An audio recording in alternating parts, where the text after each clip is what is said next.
자체가 안 되게 만들어버리는 거죠. 두 번째는 학생들이 제일 싫어하는 부분들이 있어요. 분야에서. 이제 어머님들, 자녀분들 가만히 생각해 보십시오. 아, 내 애는 이과에 영재고 준비했었고, 과학고 준비하고 있고, 그래서 겁부터 먹고 앉아있는 거죠. 그러면 이 세 가지로 죽이는데, 자, 얘네들은 수능이죠. 어머님들의, 아버님들의 자녀분들은 지금 현재 예비 고1이고, 그럼 예비 고1은 내신이잖아요. 내신이 안 되면 이제 어떻게 답이 없어요. 그럼 지금 11월, 12월, 1월, 2월 4개월 남았는데 이때 할 게 뭐냐면 어휘는 똑같이 가져가시면 돼요. 지금 암기하는 양 가지고 만족을 하면 안 되죠. 저는 이제 항상 말씀드리는 게 어휘는 고2 때 끝내라요. 고2 때까지. 고3 때 단어 외우는 애들은 매 회마다 저한테 욕을 먹어요. 도대체 뭔 짓을 하다가 이제 와갖고 개가천선했냐고. 2학년 때 끝내고 올라가야 돼요. 그럼 두 번째가 뭐냐면 이제 여기서 달라져요. 수능과 내신의 차이점. 자, 내신에서 킬러 문항은 두 가지입니다. 첫 번째는 영작이에요. 3번부터 갈게요. 왜 3번으로 쓰는지는 이유를 이제 좀 있으면 아시게 될 텐데 1번과 2번을 묶어야 풀이할 수 있는 문제가 영작이에요. 부분 점수 같은 거 뭐 이제 요즘 같은 경우는 인근 학교들이 좀 영악해졌다기보다는 게을러졌다가 맞을 거예요. 한 3년 전만 해도 아이고 잘못 써서 더 쓴 거 그냥 부분 점수 1점 깎고 이게 됐는데 워낙 클레임을 많이 받다 보니까 이제 그냥 거요. 그냥 겉버리는 거야. 그리고 항이 없어요. 그냥 틀린 거야. 그냥 그래버리고 끝나버리거든요. 그럼 정확한 문법이 학생한테 없으면 우선 부분 점수가 아니라 현재는 빵점 처리된다. 그럼 이 두 개를 뭐 인근학교 말씀드렸지만 인근학교에서 대부분 강조하는 게 있죠. 아까 말씀드린 이런 단어를 가르쳐 놓고서 그냥 수업 시간에 동의어 반의어 살짝 알려줘요. 그래서 첫 이니셜을 S로 주죠. S로 시작한 단어를 활용해서 영작하시고 뭐 이런 식이죠. 그럼 결론적으로 얘네 세 개를 이번 겨울방학 때 해줘야 돼요. 해줘야 되는데 선생님들이 좀 힘들죠. 솔직하게 말씀드리면 요거 두 개는 얘는 외우게 시키고 공식 암기 시키면 되고 얘도 필수 문법 강의하면 되고 근데 문제는 얘는 글쎄요 이 인근에서 영작 강의하는 학원들이 있으려는지는 모르겠어요. 왜냐면 매번 검토하고 피드백해서 주고 검토하고 피드백해서 주고 이걸 계속 반복을 해줘야 돼요. 점점 문장을 늘려줘야 돼요. 제가 영작 연습을 강조드리는 이유는 최소 4점에서 최대 8점에서 10점까지 갔어요. 인근 내신 문제에서. 한 문제 틀려버리면 그냥 3 정도까지 밑바닥으로 내려갈 수 있는. 그럼 영작 연습을 안 한다라는 것 자체가 예비고일들한테는 영어를 안 하겠다라는 말과 똑같죠. 그리고 리딩도 각 교과별 그 리딩을 다 해줘야 돼요. 뭐 이제 학생들이 싫어하는 부분의 리딩을 제가 이제 좀 많이 시키는 편인데 보편적으로는 학생들이 과학 탐구 쪽은 그래도 잘 읽어요. 뭐 이제 요즘 다 이과 성향들이기도 하고 근데 사회 탐구 영역에서 뭐 윤리 혹은 심리, 교육 쪽 나오거나 예술 부분에서 뭐 예술주의, 철학 뭐 이런 유로 나오면 학생들이 이제 머리에서 지진 나오는 거죠. 입체파주의, 초연식이나 내신 때도 속과냈던 과목인데 필기 과목에서 왜 이런 게 나오고 있느냐를 생각하게 되는데 그런 거 다 포함시켜서 리딩 강의까지 다 할 거예요. 뭐 저도 재밌는 강사인데 오늘은 좀 이렇게 좀 아마 저 아시는 분들은 아실 거예요. 이렇게 좀 설명에 오면 이렇게 좀 웃다가 나가시는데 이제 너무 웃다가 나가신다 싶으니까 이게 좀 가벼운 느낌도 있고 뭐 몸무게도 가볍지만 워낙 강의를 열심히 해서 이게 하루에 4끼를 먹는데도 이게 살이 안 쪄요. 소화기관에 문제가 있는가? 하여튼 가장 강조드리는 건 제가 어휘는 씹어 먹을 때까지 강의를 할 거예요. 예를 들어서 여기 이제 제가 가장 이제 고등학교 어휘에서 강조드리는 부분은 모르는 어휘가 나와도 그냥 넘기지 말아거든요. 물론 학생의 독서 추론 능력이 있다면 앞에 있는 것과 뒤에 있는 것의 내용을 종합해서 대략 이게 아닐까 라고 하는데 이제 어머님들은 걱정되시잖아요. 내 애가 91점 맞는데 얘가 과연 91점일까? 감으로 푸는 건 아닐까? 근데 그 감이라는 것도 선천적인 언어 능력이에요. 그러면 거기다 조금 더 자세하게 포기하지 않고 단어의 뜻을 포기하게 하지 않고 외울 수 있는 방법을 가르쳐 줘야 되는 거거든요. 예를 들어서 뭐 얘네들이 들어가면 무조건 유혹이라는 뜻이에요. 그러니까 라틴, 스페인 쪽에 유학 갔다 온 애가 있는데 오히려 미국에 있었을 때보다 스페인에 있었을 때 영어의 어휘량이 대폭 상승되었어요. 대부분 어원 자체가 라틴어 아니면 게르만, 독일어 쪽이거든요. 그러니까 멜팅팟이죠. 영어라는 개념 자체가 다 잡다하게 묶어서 만든 짬뽕이에요. 그럼 이런 걸 가르쳐 놓고서 뒤에 동사 들어오면 이가 붙였을 때 L이 붙었을 때 어떻게 해석하느냐. 그럼 얘가 유혹이고 강조의 적도고 동사의 전미어니까 유혹하다, 유도하다. 이렇게 어느 정도는 추론할 수 있게 만들어 놔야 돼요. 그게 과정이 예비 고1 때랑 예비 고2 때 요때 딱 만들어 놓고 그 이후서부터는 그런 강좌 자체가 시간 낭비입니다. 그래서 어휘는 그렇게 만들어 놓고 문법 같은 경우는 이제 중학교 때 아마 이 인근의 어학원을 많이 다녔지 않았을까? 혹은 뭐 대치동을 보내셨거나 대부분 보면 이제 중학교 때는 수박 겉핥기 그게 맞아요. 근데 바운더리를 배우는 거고 고등학교 때는 그 바운더리에서 내가 먹을 수 있는 부분만 섞어서 먹으면 돼요. 굳이 얘기하자면 중학교 때는 수박 한 통을 갖고 와서 자르는 과정에서 뭐 먹고 조금 수박 알맹이 부분이 남는 부분도 있겠죠. 근데 고등학교 문법 부분은 화채 먹는다라고 생각하시면 돼요. 흰살 부분이 없는 거야 아예.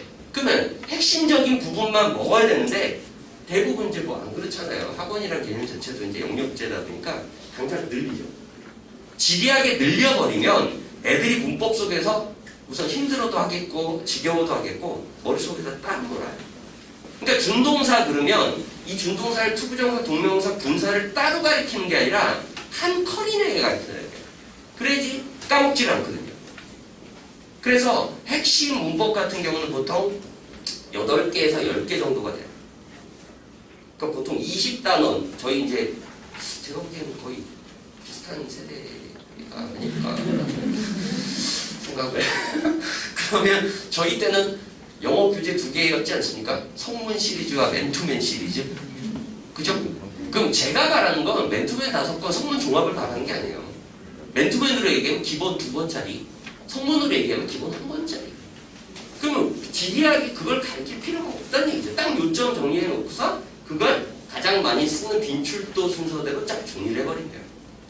다시 돌리고 어려운 거 또 까먹은 거 있으면 그 부분만 다시 돌리고 하면 되는 부분이 문법이고 자기가 예전에는 외국어 특별전형이라는 것도 있었으니까 막 탑스나 토플이나 막 이런 것도 받겠죠.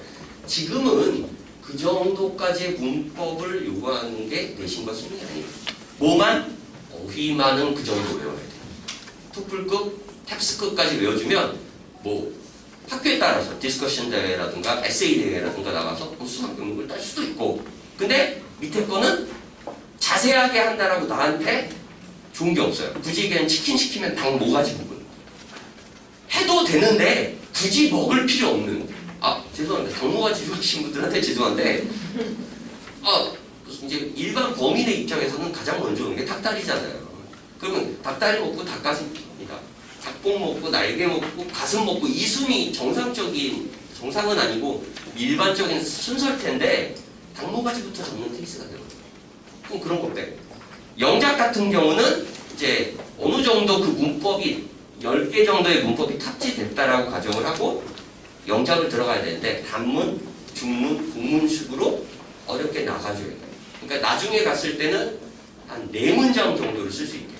지금 혹여라도 저와 만나지 못하시는 분이 계시다면 제가 하나 힐을 드리면 집에서 하루에 2문장씩만 뭐 지금 하고 있는 친구도 있지 않을까 싶은데요.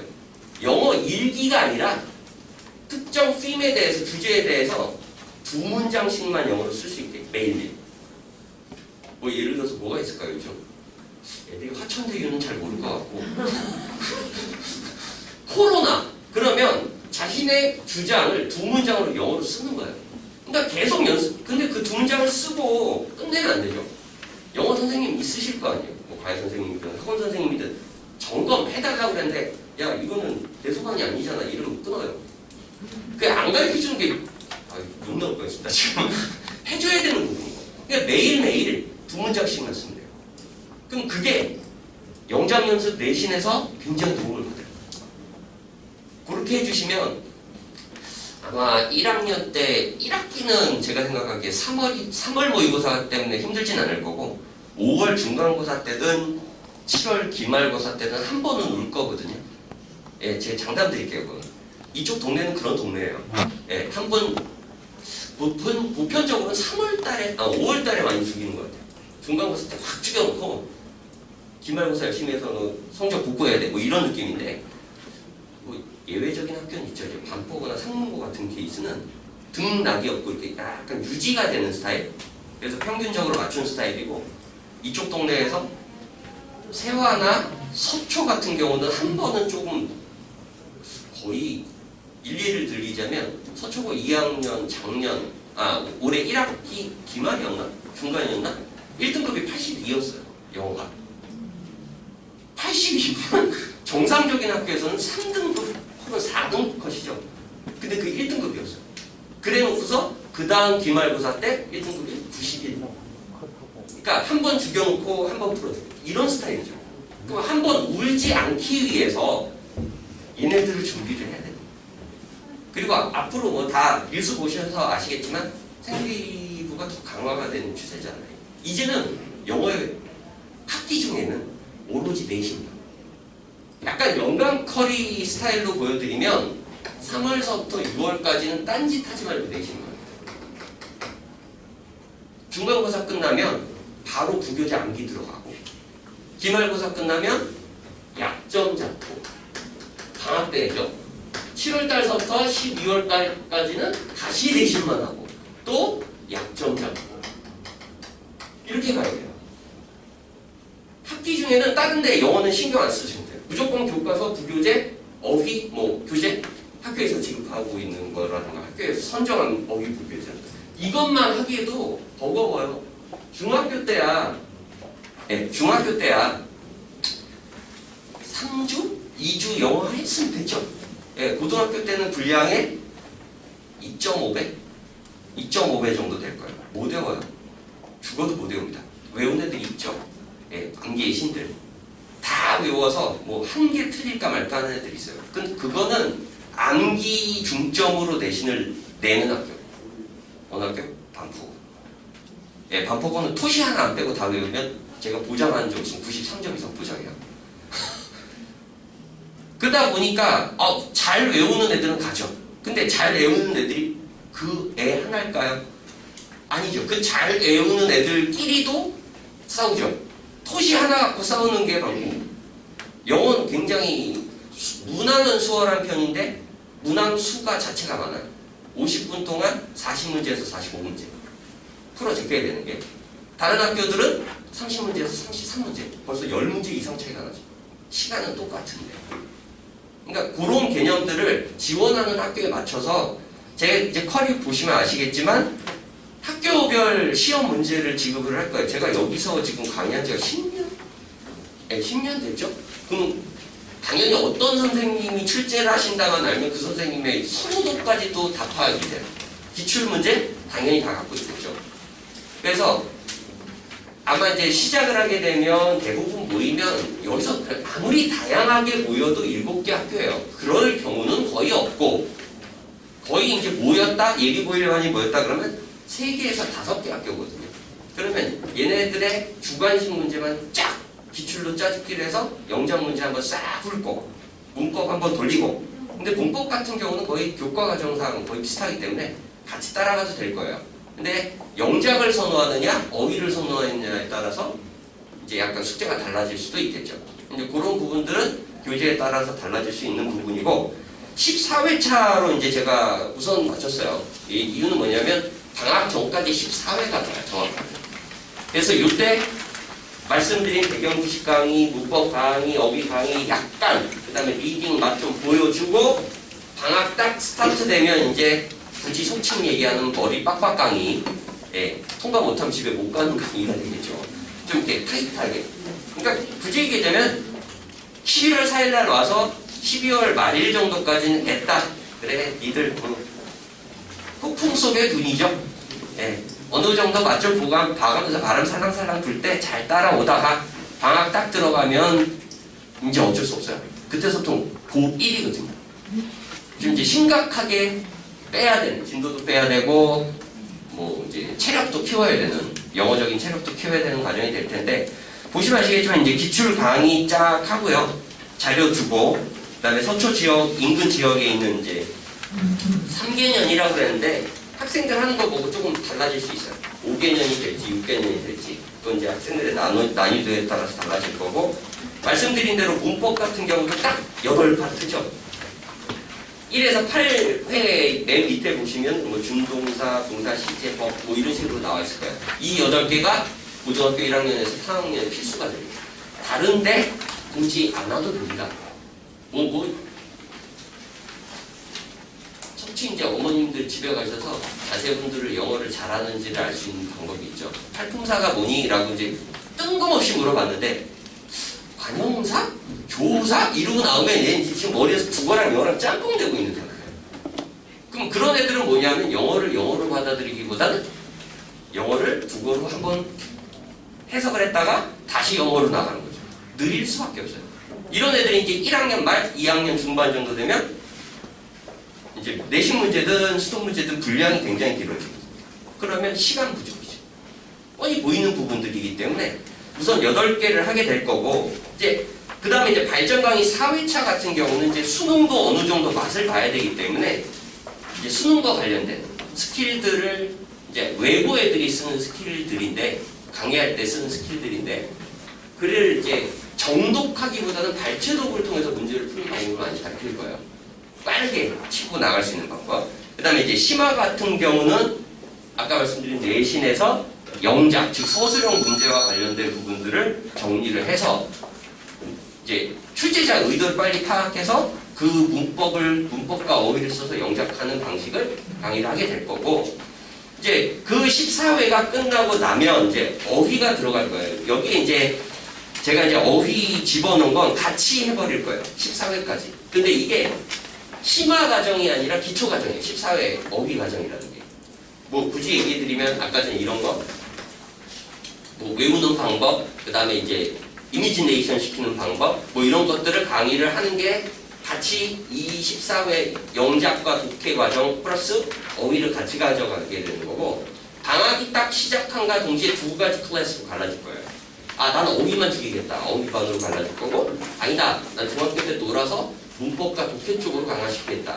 그러면 B반으로 들어오시면 되고, 뭐 이제 각자 약점을 잡는 거가 되겠죠. 그래서 이제 한쪽은 어휘 심하기 때문에 굉장히 어려울 거예요. 굳이 얘기하자면 한 텍스트로 얘기하면 많이 어렵진 않은데 한 700에서 800 수준 정도 어휘가 강의가 될 거고, 토플로 얘기하면 100, 100에서 한 105에서 108 정도의 강의가 될 것이고, 독해 문법 같은 경우는 당연히 고등학교 2학년 것까지 손대지 않게 미리 선점하게끔 만들어 드립니다.